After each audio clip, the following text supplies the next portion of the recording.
devrait savoir en qui elle peut avoir confiance. Toute femme devrait savoir ce qu'elle peut accomplir ou non dans une journée, dans un mois, dans une année et dans une vie. Excellences, honorables invités,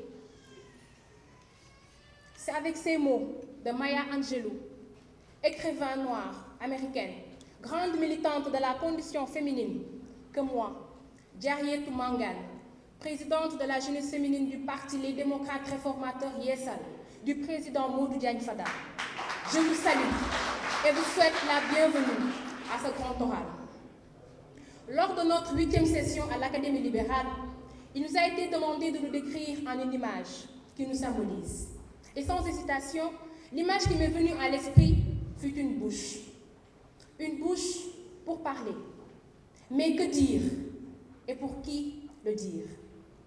Répondre à ces questions est synonyme de mon engagement politique qui est né d'une remarque faite depuis fort longtemps, l'inégalité entre les hommes et les femmes au Sénégal. Cet engagement relève du fait qu'au Sénégal, les femmes, représentant 50,2% de notre population, ont besoin de la parité pour espérer être dans les instances électives et semi-électives. Mon engagement est donc pour la femme. Femme bijou, femme alibi politique au gouvernement, femme sirène, clientéliste aux élections, femme robot à la cuisine. Encore évoluant à l'école coranique, avec l'émerveillement d'accueillir souvent de très hautes autorités, provenant de partout, dans le seul but de rendre un vibrant hommage au professeur Cheikh Anta Diop, qui est né et est enterré dans ce village. Pour contribuer à cela, je me suis intéressé à cette illustre personnalité. Qui était véritablement Cheikh Anta Diop? Quel est son parcours politique et académique? Les recherches entreprises m'ont permis de savoir que l'Afrique est pourtant riche en hommes de renom et de valeur, mais il n'y a pas de savant qui a la dimension et l'autorité internationale de Cheikh Anta Diop. Il n'y a pas de savant qui jouissent au même degré de l'aura et de l'estime internationale qu'il a su conquérir. Il n'y en a pas non plus dont la notoriété et la réputation dépassent à ce point les limites de notre continent. Dès lors, il était difficilement compréhensible qu'une personnalité de son envergure puisse habiter dans un village qui manque tout. Voilà en définitive la principale justification de mon engagement politique, qui devient ainsi une exigence citoyenne que j'ai décidé de relever. Une manière à mon tour de rendre un hommage au professeur Cheikh Anta Diop, dont je n'ai aucun doute sur l'ambition qu'il avait pour son village qui était Tching. Des ambitions orientées dans la prise en charge des préoccupations prioritaires au nom de l'équité, de la justice sociale ainsi que de la liberté, socle du libéralisme, idéologie à laquelle je m'identifie. Aujourd'hui, après 20 ans d'activité politique, passée au sein de 2 formations politiques d'obédience libérale, à savoir 16 ans au Parti démocratique sénégalais, du secrétaire général Maître Abdoulaye Wade, 4 ans dans l'Alliance nationale pour la démocratie, en Sakhal Ligue de la présidente Dr Aïssatou Mbodj, mon village a pu bénéficier de tous les services sociaux de base, eau, électricité, infrastructures sanitaires et scolaires.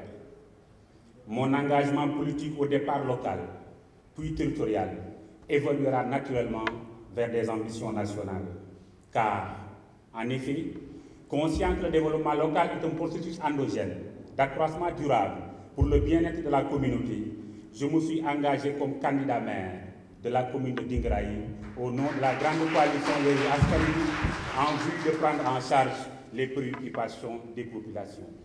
À ce titre, nous sommes prêts à relever les défis à tout point de vue et en conformité avec cette pensée de Stéphane Thierry qui affirmait, je cite, « En politique, le devoir de faire devrait l'emporter sur le pouvoir de dire. » Fin de citation.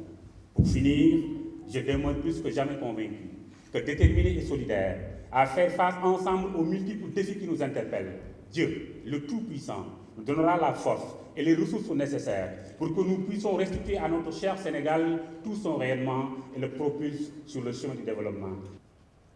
Mon action militante s'est concrétisée le 1er décembre 2008 au service d'un parti, l'Alliance pour la République, d'une cause, l'équité sociale et territoriale, et derrière un homme, le président Macky Sall, qui me rappelait à tout point de vue mon héros, mon père, son homonyme. Mesdames, Messieurs, le développement d'un Sénégal inclusif et solidaire est la cause principale pour laquelle je me bats envers et contre tout. Le devoir d'agir nous engage et nous pousse à faire en sorte que l'école de la République permette à tous ses fils de franchir ensemble les échelons de la réussite sociale, peu importe leurs origines. Il y a également l'urgence de lutter efficacement pour l'équité territoriale dans notre pays, malgré nos divergences idéologiques. Du nord au sud, de l'est à l'ouest, de Saint-Louis à Ziguinchor, de Kidira à Dakar, nous devons tous bénéficier des mêmes conditions de vie et d'existence. Cette égalité des chances, des conditions et des opportunités, telles que théorisées par Alexis de Tocqueville dans son livre « De la démocratie en Amérique », doit être une réalité au Sénégal. Le développement dans l'équité et la justice sociale reste une condition sine qua non pour la paix et pour la sécurité. Femme frustrée par la résignation, malgré son ouverture d'esprit. Quelle que soit sa place dans le spectre de la douleur, quelle que soit sa façon urbaine ou rurale de souffrir, elle reste digne et garde le sourire. Au Sénégal, il est vrai que les gouvernements ont toujours été de grands partenaires de la femme. Le président Abdoulaye Wade, notre parrain, disait en ces mots: nous devons nous mobiliser encore davantage pour un monde plus solidaire et plus juste à l'égard des femmes. Le développement de l'Afrique se passera par les femmes qui accomplissent nuit et jour un travail remarquable dans tous les secteurs d'activité. Partenaire privilégié des femmes et des jeunes, c'est sous son air que le Sénégal a eu sa première femme première ministre, en la personne de Mama Dior Boye, pour ensuite nous gratifier dans la loi numéro 2010-11 du 28 mai 2010, instituant la parité absolue homme-femme. Le président Macky Sall, emboîtant le pas à son prédécesseur, en nommant Mme Aminata Touré Première ministre, a également voulu promouvoir la femme, en la personne de Mme Viviane Bampassi, première femme gouverneure au Sénégal. Et j'en passe. Mais est-ce suffisant? Est-ce suffisant? Il est évident que non. Renforcer le leadership féminin devient alors une exigence. Oui, éliminer les disparités entre les genres devient une nécessité. Mais comment arriver à inverser la situation? Par le leadership au féminin.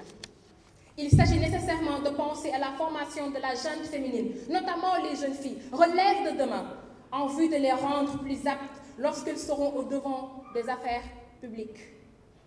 Par le leadership au féminin, il s'agit d'amener les jeunes filles à ne pas se sous-estimer et à prendre conscience de leurs capacités, en prendre en compte leurs préoccupations auprès des politiques, tant au niveau local que national.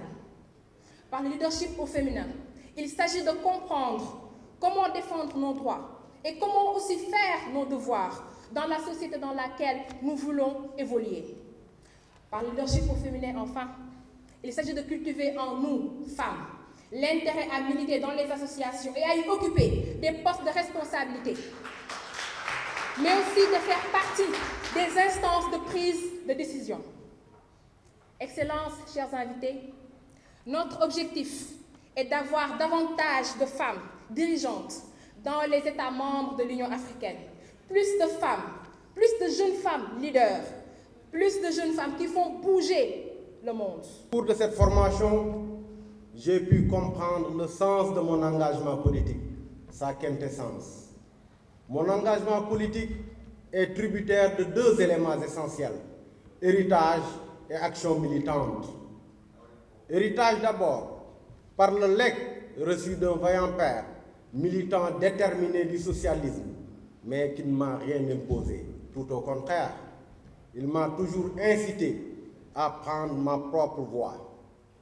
Je l'ai vu, très engagé, essayant de faire avancer les choses. en tant que député maire de Fatick. Les succès de son engagement étaient toujours célébrés à la maison. Il en était fier et nous transmettait cette fierté. Je l'admirais.